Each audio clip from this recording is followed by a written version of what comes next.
3 documents, 1 explosive hearing, and now Washington is asking a dangerous question. Why were victims' names exposed while key names stayed hidden?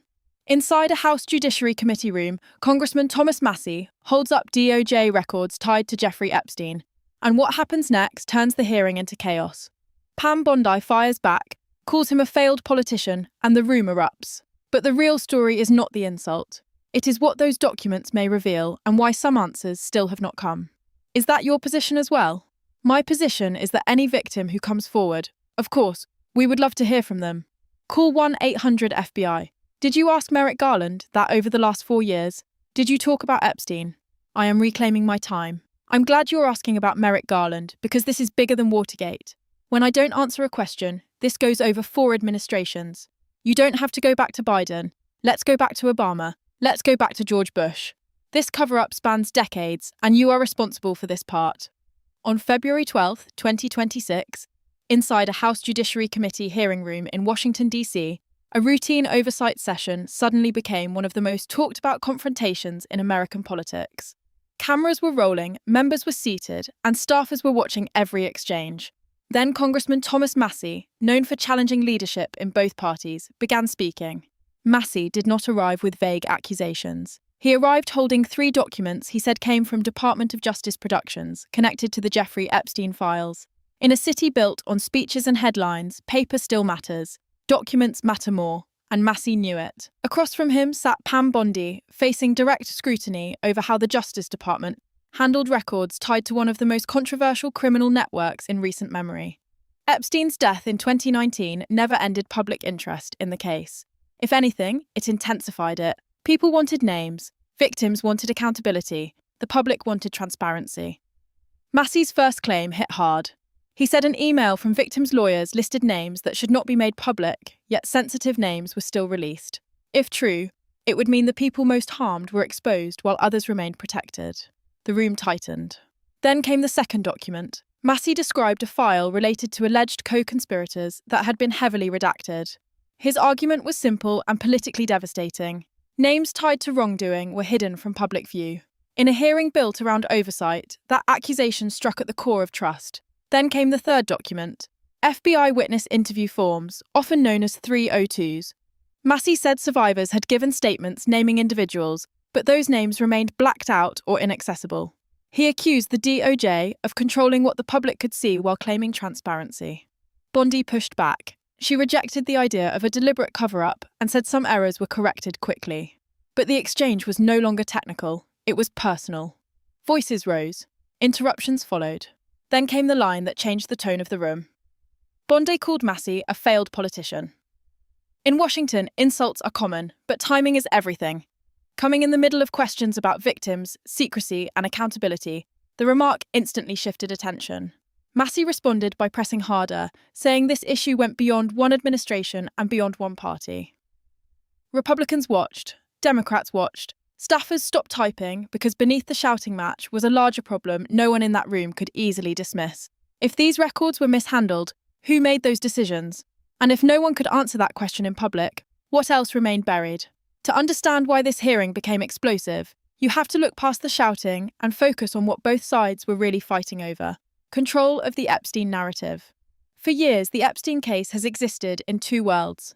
In one world, there are court filings, investigations, plea deals, and official statements. In the other, there is public suspicion that wealthy and connected people escaped scrutiny. That gap between official process and public belief is where political danger lives. Massie's strategy was not random. By bringing physical documents into a televised hearing, he turned an abstract controversy into something visual and immediate. Americans have heard promises of transparency for years. But when a lawmaker holds up records and says victims were exposed while other names were hidden, that message lands far harder than a press release. Bondi's position was equally clear. The Justice Department cannot simply release everything without legal and privacy consequences. Victim identities, uncharged individuals, sealed matters, and investigative standards all create limits. Any DOJ leader would argue that redactions are often necessary. That is the official defense.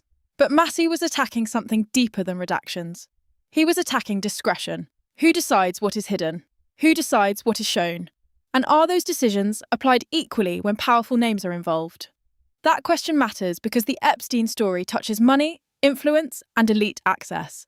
Epstein's network included contacts from finance, academia, politics, and celebrity circles. Not every association implies wrongdoing, but the sheer reach of that network is why transparency demands became so intense. Massie also framed the issue as bipartisan. He said the problem stretched across multiple administrations, not just one president or one attorney general. That was politically strategic. It allowed him to argue this was institutional failure, not partisan theatre. Then there is Bondi's response. Calling Massie a failed politician and later a hypocrite may have energised supporters, but it also risked reinforcing his claim that direct answers were missing. In politics, when facts are contested, tone becomes evidence in the public mind. Mainstream coverage often focuses on the insult because conflict draws clicks, but the deeper story is bureaucratic power. Agencies manage information every day. Most Americans never notice. In this case, millions noticed, because when records tied to a global scandal are partially released, corrected, withdrawn, or redacted, every change creates new suspicion. And that suspicion now has a face, a date, and 3 documents held up in Congress. The next question is no longer what happened in that hearing. It is what happens after it. The fallout from this confrontation could move in several directions, and each one carries real consequences. First, Congress may demand more records. Hearings create pressure, but documents create momentum. If lawmakers on either side decide the public response is strong enough, they can push for additional disclosures, Inspector General reviews, or formal explanations of redaction decisions. Once oversight starts rolling, it rarely stops cleanly. Second, the Justice Department now faces a credibility test.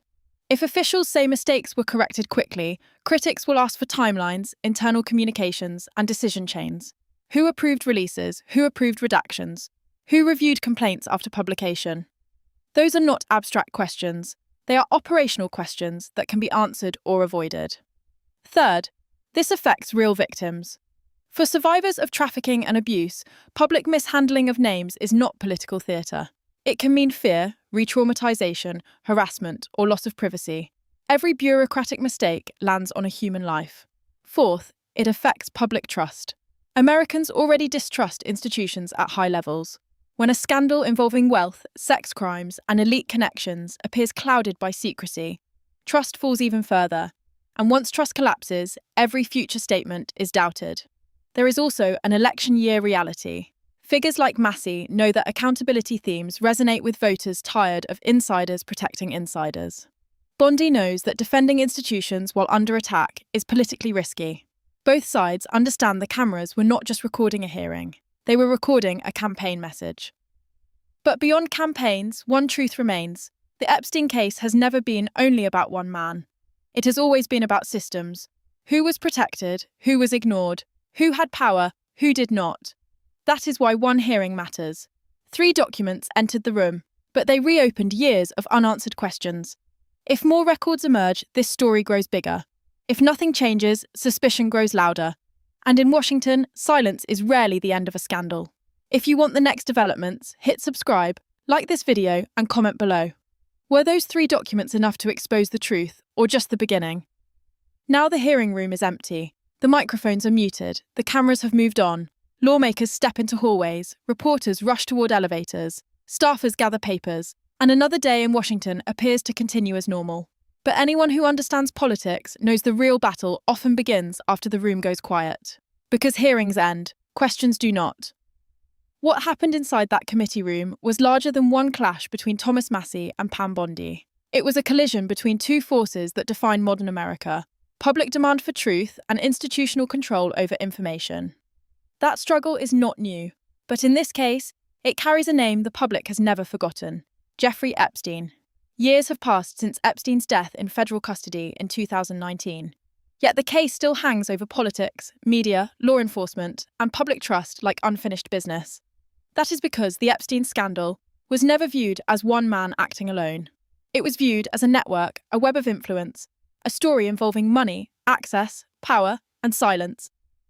Every time records are discussed, every time names are withheld, every time files are delayed or redacted, millions of people hear the same message: the full story is still out of reach. That is why Massie's confrontation struck such a nerve. He did not walk in with speculation. He walked in with documents. In politics, documents change everything. Speeches can be dismissed. Opinions can be attacked. But records force responses. They create timelines. They expose contradictions. They turn rumours into specific questions. And now the Department of Justice faces a dangerous reality. Every future statement it makes on the Epstein matter will be compared to what happened in that hearing. Every correction will be examined. Every omission will be noticed. Every delay will be interpreted. This is how credibility erodes, not always through one giant scandal, but through 1,000 small doubts. Imagine what comes next. If new files are released and key sections remain blacked out, critics will ask why those names are still hidden. If names are revealed later, critics will ask why they were hidden before. If records are incomplete, critics will ask what is missing. If the DOJ says nothing, critics will say silence confirms suspicion. That is the trap now surrounding this issue. Once the public begins to believe information is being managed rather than disclosed, every explanation sounds strategic. Every legal argument sounds selective. Every delay sounds intentional. And that creates consequences far beyond one hearing. First, it changes how Americans see institutions. For years, trust in government agencies has been falling. Poll after poll has shown skepticism toward Congress, media, federal agencies, and political leadership. The reasons vary: partisanship, mistakes, secrecy, scandals. But the result is the same. Fewer people believe powerful institutions tell the truth the first time. The Epstein files controversy fits directly into that distrust. To many citizens, this is not about legal procedure or document review standards. It is about fairness. If an ordinary person were accused in a scandal of this scale, would records move faster? Would protections be the same? Would names remain hidden? Would answers take years?